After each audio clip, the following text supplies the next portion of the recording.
Hello, എല്ലാവർക്കും ഹർദേവ്സ് കിച്ചണിലേക്ക് ഒരിക്കൽ കൂടി സ്വാഗതം. ഇന്ന് നമ്മൾ സ്പെഷ്യൽ ടൊമാറ്റോ കറിയാണ് ഉണ്ടാക്കുന്നത്. ടൊമാറ്റോ മസാല അഥവാ നമ്മുടെ തക്കാളി മസാലക്കറി എങ്ങനെയാണ് ഉണ്ടാക്കുന്നതെന്ന് നമുക്കൊന്ന് നോക്കാം. സിമ്പിളായിട്ട് വളരെ എളുപ്പത്തിൽ ഉണ്ടാക്കാവുന്ന ഈ തക്കാളി കറിയുടെ റെസിപ്പി ഇതുവരെ ആരും ഷെയർ ചെയ്തിട്ടുണ്ടാവുമെന്ന് വിചാരിക്കുന്നു. അപ്പോൾ ഈ കറി എങ്ങനെയാണ് ഉണ്ടാക്കുന്നതെന്ന് നമുക്ക് നോക്കാം. ഇപ്പോൾ ഇവിടെ ഈ കറി ഉണ്ടാക്കാൻ വേണ്ടിയിട്ട് ഏകദേശം 6 മീഡിയം സൈസുള്ള പഴുത്ത തക്കാളിയാണ് എടുത്തിട്ടുള്ളത്. പഴുത്ത തക്കാളിക്കായിരിക്കും ടേസ്റ്റ് കൂടുതൽ ഉണ്ടാവുക. ഇനി ഓരോ തക്കാളിയും നല്ല വൃത്തിയായി കഴുകിയ ശേഷം ഈ വീഡിയോയിൽ കാണിച്ച പോലെ 4ആയിട്ട് കത്തി വെച്ച് ഒരു കീറിട്ട് കൊടുക്കാം. അതായത് ചെറുതായിട്ടൊന്ന് കട്ട് ചെയ്ത് കൊടുക്കാം. അപ്പോൾ എല്ലാ തക്കാളിയും ഇതുപോലെ കട്ട് ചെയ്ത് ഇവിടെ കൊടുത്തിട്ടുണ്ട്. ഇനി നമുക്ക് ഇതിന് വേണ്ടിയിട്ടുള്ള മസാല എങ്ങനെയാണ് തയ്യാറാക്കുന്നതെന്ന് നോക്കാം. മസാല ഉണ്ടാക്കാൻ വേണ്ടിയിട്ട് നമുക്ക് ആവശ്യമായ സാധനങ്ങൾ കടല, കുറച്ച് തേങ്ങ, പിന്നെ കുറച്ച് മസാല പൊടികളാണ്. അപ്പോൾ ആദ്യം തന്നെ കുറച്ച് കടല, വറുത്ത കടലയാവണേ, അതെടുത്ത് നമ്മുടെ മിക്സിയുടെ ജാറിലേക്ക് ഇട്ട് കൊടുക്കാം. ഇനി കുറച്ച് തേങ്ങ പുളിയതും, തേങ്ങ നമുക്ക് ചിരകിയത് വേണമെങ്കിൽ എടുക്കാം. ഇനി ഇതിലേക്ക് 2 പച്ചമുളകും അതുപോലെ തന്നെ ഗ്രാമ്പൂവും പട്ടയും കൂടെ ചേർത്ത് കൊടുക്കാം.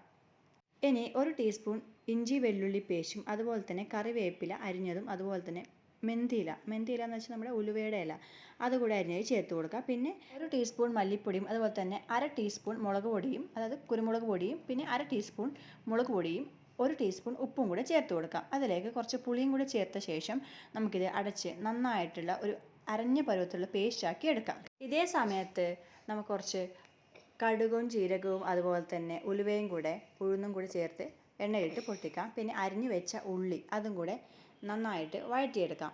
ഈ വഴറ്റിയെടുത്ത ഉള്ളിയിലേക്ക് ഒരു 1/2 ടീസ്പൂൺ മഞ്ഞൾപ്പൊടി ചേർത്ത് കൊടുക്കാം. ഇനി ഇത് കൂടെ ഒരു 5 മിനിറ്റ് നേരം വഴറ്റിയ ശേഷം നമ്മൾ അരച്ചു വെച്ചിരിക്കുന്ന മസാല പേസ്റ്റ് ഇതിലേക്ക് ചേർത്ത ശേഷം അതുകൂടെ നന്നായിട്ട് സോട്ട് ചെയ്തെടുക്കാം.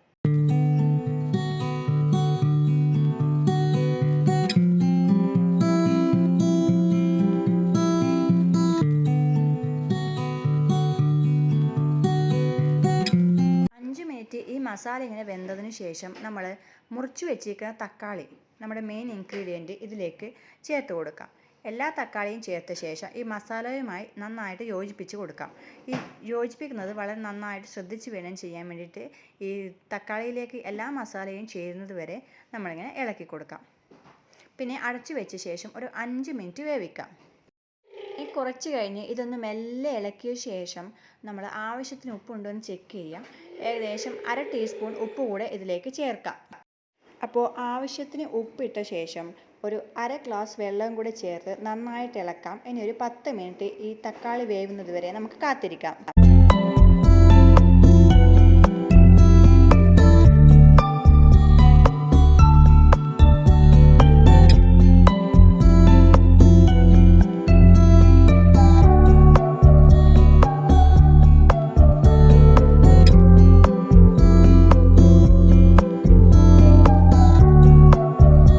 നമ്മുടെ തക്കാളിക്കറി ഏകദേശം ആയിട്ടുണ്ട്. ഇനി അവസാന ഘട്ടമെന്ന നിലയിൽ കുറച്ച് കറിവേപ്പില നന്നായി കഴുകിയത് ഇതിലേക്ക് വിതറിക്കൊടുക്കാം. ഇനി അതും കൂടെ നന്നായിട്ടൊന്ന് മിക്സ് ചെയ്ത് ഒരു 5 മിനിറ്റ് നേരത്തേക്ക് കറി ഒന്ന് അടച്ചു വയ്ക്കാം.